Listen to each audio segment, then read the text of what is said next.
Assalamualaikum warahmatullahi wabarakatuh. Kami dari kelompok 4 yang beranggotakan Mbak Dewi Febriana dengan NPM terakhir 06 dan saya sendiri Bella Safa Mazaya dengan NPM terakhir 025. Kami akan mempresentasikan hasil diskusi mengenai aktivitas bioteknologi dalam bidang genetik. Pokok pembahasan pada materi ini yaitu ada cloning, individu transgenik, dan prospek individu transgenik. Yang pertama adalah cloning. Menurut ahli biokimia dan biologi, cloning merupakan istilah umum yang digunakan untuk menghasilkan atau memperoleh individu yang persis, sama dengan induknya. Dalam genetika, cloning merupakan replikasi segmen DNA melalui proses seksual. Cloning juga dikenal dengan istilah rekombinasi DNA. Prosedur dan mekanisme cloning manusia. Yang pertama, isolasi fragmen DNA. Dapat dilakukan dengan metode PCR atau polymerase chain reaction. Merupakan teknik aplikasi fragmen DNA yang spesifik secara in vitro. Material yang digunakan untuk proses PCR adalah DNA yang mengandung rangkaian untayan yang akan diperbanyak, yaitu primer, DNA polimerase, dan campuran dari 4 macam deoksiribonukleotida trifosfat. Yang kedua, penyisipan fragmen DNA ke dalam vektor. Pada proses penyisipan atau penyambungan molekul fragmen DNA dengan melalui molekul DNA vektor disebut dengan ligan. Ligasi terjadi antara ujung fosfat dengan gugus hidroksil. Yang ketiga, transformasi. Proses pemindahan molekul DNA donor di lingkungan luar sel. Transformasi dapat dilakukan secara alami atau buatan. Transformasi alami, DNA yang berbentuk untayan ganda dan memiliki untayan basah spesifik terhadap protein membran masuk ke dalam bakteri melewati membran bakteri terhidrolisis. Pada transformasi buatan, sel bakteri dibuat menjadi sel kompeten secara paksa, sehingga selubung sel bakteri bersifat permeabel dan memungkinkan DNA dapat berkaitan dengan sel yang masuk ke dalam sitoplasma, kemudian berinteraksi dengan genom sel bakteri. Yang keempat, seleksi hasil cloning. Penyelesaian cloning bakteri untuk mendapatkan cloning yang diinginkan dapat dilakukan dengan cara yaitu dengan ex-gal atau pemotongan dengan enzim retriksi. Seleksi dengan ex-gal dapat digunakan untuk mengidentifikasi plasmid rekombinan hasil cloning.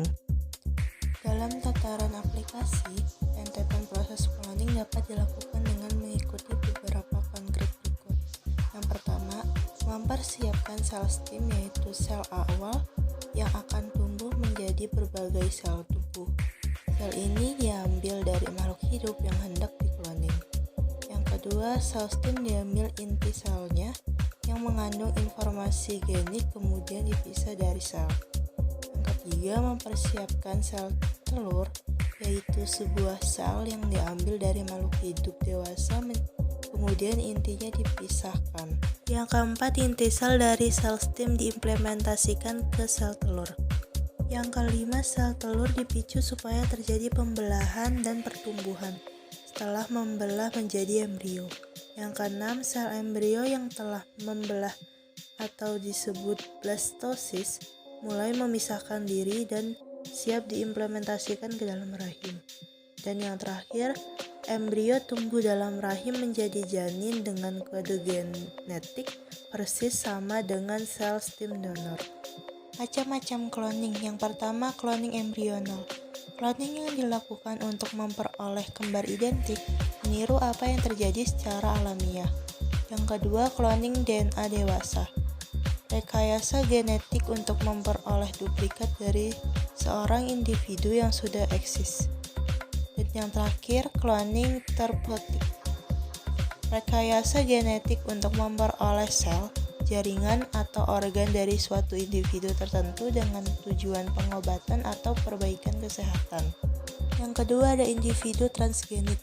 Transgenik merupakan pemindahan gen dari satu makhluk hidup ke makhluk hidup lainnya, baik dari satu tanaman ke tanaman lainnya atau dari gen hewan ke tanaman. Tanaman transgenik merupakan salah satu produk rekayasa genetika yang dihasilkan dengan cara mengintroduksi gen tertentu ke dalam tubuh tanaman sehingga diperoleh sifat yang diinginkan.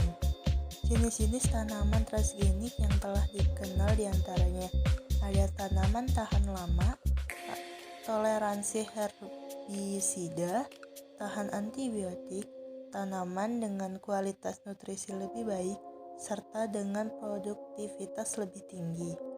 Berikut merupakan contoh tanaman transgenik yang dikembangkan di dunia, yaitu ada jenis tanaman padi, jagung, kapas, kentang, tembakau, dan tomat.